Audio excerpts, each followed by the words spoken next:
What's up guys, and welcome back to some more Pokemon Sun and Moon coverage, and today we are talking about CoroCoro. So, the latest, sort of edition of CoroCoro, the April edition, leaked today, and we knew some information about Sun and Moon was coming, or at least something about Sun and Moon, and we didn't really get much.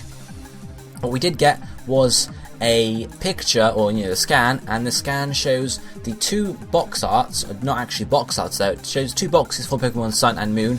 It's too blurred out to see anything, or too shined up. You can't make out anything apart from, obviously, the left one is probably Sun and the right one's probably Moon, and you can't see anything else. There's nothing else apart from that, but what it does say is that next month's CoroCoro issue will provide a huge scoop on the games. So, this is going to be good next month, guys. It also says that you can't see the Pokemon in the box art yet, so it's very likely that next month we are going to be seeing the legendary Pokemon on the box art for the two games, and that is going to be awesome and amazing. There was also something else mentioned in the CoroCoro issue though, and that is Magearna's typing has actually been confirmed as Steel Fairy.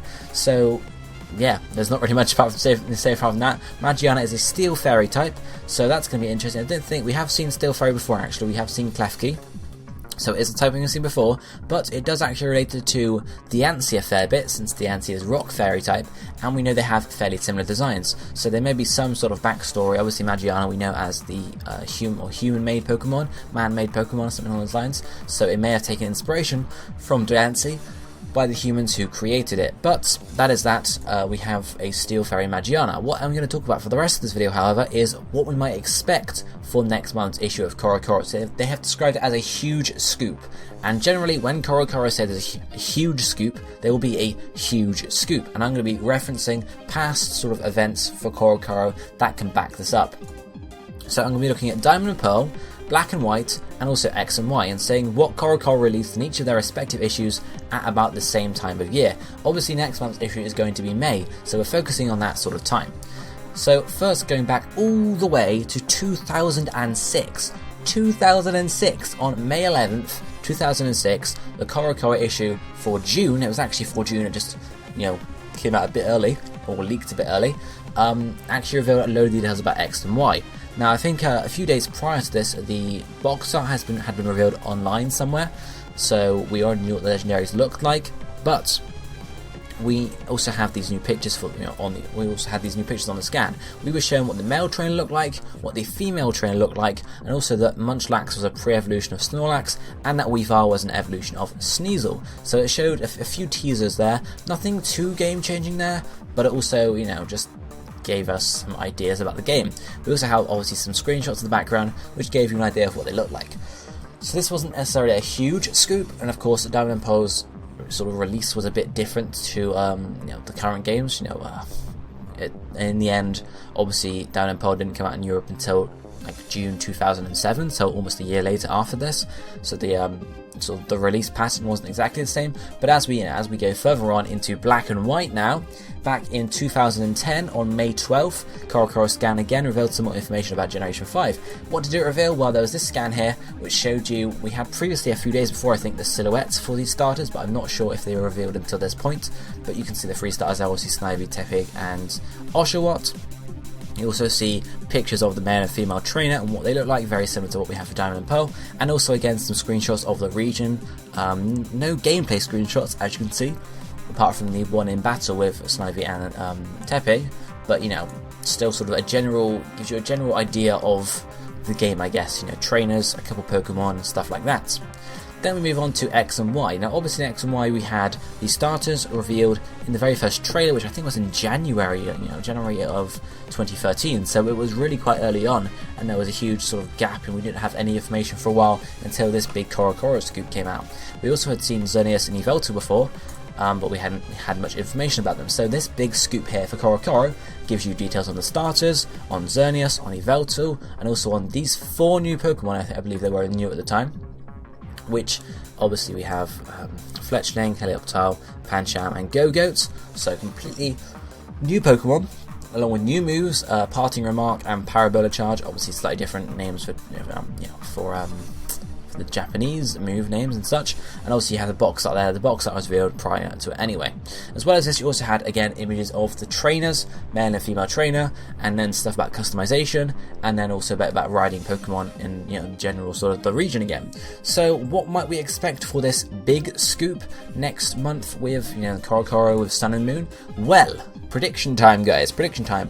I predict we will see the male and female trainer designs, possibly some information about customization again, just because they want to actually throw it out there. If they're going to reveal the trainers, they may as well say, oh yeah, by the way, we're also going to be able to just change this around a bit. We may see the starters revealed. It's a possibility. We already can pretty much predict we're going to see the legendaries revealed, because the hints about the box art not being visible yet, so we can assume next month the box art will be visible, and as long as the legendaries are on there, we will see what they look like at least, and I'm assuming there will be details in the magazine about naming and such. Naming, typing, stuff like that. We could also see, as I mentioned, the starters are a possibility, or we could see some other Pokemon revealed, as well as some details about the region itself, because obviously back in the Diamond and Pearl scans, there were a few screenshots of Twin Leaf Town and different routes. In black and white, you had screenshots of Unova and the different sort of it teased Johto and Kanto and Sinnoh, and then showed you what Unova looked like. And also in X and Y, you had similar sort of thing, showing you what Kalos looks like with the 3D environment and such. So there will most likely be some teasing of that as well. So trainers, possible starters, legendaries, that's sort of the trio, I guess, of the things you most want to know and start about the game and that. What the trainers look like, and that's a good thing because obviously you want to know what you're going to play as. The legendaries, because that's what the story revolves around, and of course the starters, because they're the very first thing you see in the games. So that's most likely the things we'll see. Other things we could possibly see, as I mentioned, obviously looking at the region as well. They'll most likely tell us the name of the region we're going to be taking part in. If it's anything to do with Kalos, they may say, yeah, it's south of Kalos, for example, something along those lines, and we'll find out more at that point, I suppose. And we may also see that tease of that woodpecker or bird Pokemon we saw in the very first trailer, because we've already seen it, so they may as well reveal it to us, and it's very similar to Fletchling as well, so it would make a lot of sense for the X and Y stuff. I haven't looked at obviously Oras or Platinum or anything, because obviously I'm just looking at the first games for every generation, because those release patterns are slightly different to, because obviously when Oras was being re-released, when Oras was being teased and such, we didn't need to see starter Pokemon again, did we? We didn't need to see legendaries apart from obviously the primals, because we already knew about it. So it's slightly different, because obviously everything we're seeing pretty much right now is new. Other things to mention as well, X and Y, you also had some teasing about the Pokédex. You can see at the top right of the first scan there, talking about what the Pokédex looks like, and also some information about it as well, possibly. I can't read Japanese from this, but possibly about how they were divided up into different regions and such. So there's loads of stuff we could see, but obviously don't expect it. It's a big scoop, so we can expect a big scoop, and expect definitely trainers, starters, legendaries would be the trio I say.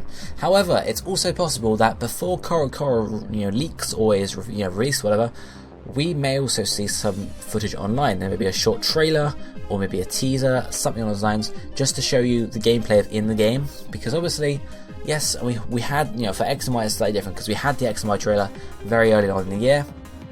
So these images of the region, the 3D models of the characters in the game, they weren't new because we'd already seen that. So it wasn't like, whoa, 3D, oh my god, we had already seen that. Whereas, imagine it flipped the other way. Say we got these images before we actually had the trailer, and it was like, okay, so maybe it's 3D, we can't actually be that sure, because obviously we hadn't seen it in action.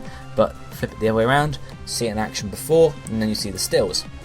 So it's very possible that we might be able to get some sort of, little trailer or teaser just to show us a little bit of gameplay, either at the same time CoroCoro leaks, or very shortly after it, or very shortly before it, just showing us sort of the same sort of thing. Because obviously, releasing it in the CoroCoro magazine, yeah, that's good for Japanese people, they could read the magazine and stuff like that, but the rest of the world can't really. So if you don't, keep track to videos like this one and stuff like Cerebi, then you won't know anything about it. So if they were also release a trailer shortly afterwards, revealing exactly the same information, it just distributes it to the rest of the world. And obviously, because they are doing worldwide releases now, it makes a lot of sense. Back in the Diamond and Pearl days, they didn't really have to worry about that too much, because it wasn't a worldwide release. As I mentioned, this information for Diamond and Pearl came out in May, and the games didn't come out until June next year in Europe.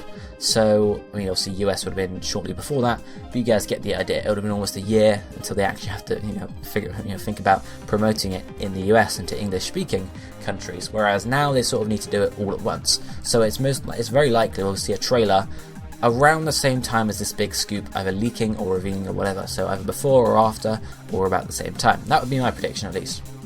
What I want to know, though, is what you guys think of this reveal, this big scoop coming. What do you expect to see, and also what do you want to see?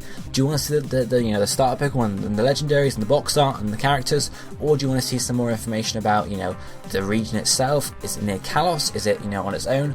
And also some more details about the region will help us locate what area of the world it's based on. Is it based on Hawaii, like a lot of people have been theorizing, or is it based somewhere else? What do you want to see, guys, in the big scoop for CoroCoro? Let me know what you think down below in the comment section, but for now, this is going to be it for me for today, so if you liked the video, hit the like button. I'll be seeing you next time. Thank you for watching. Goodbye, my friends.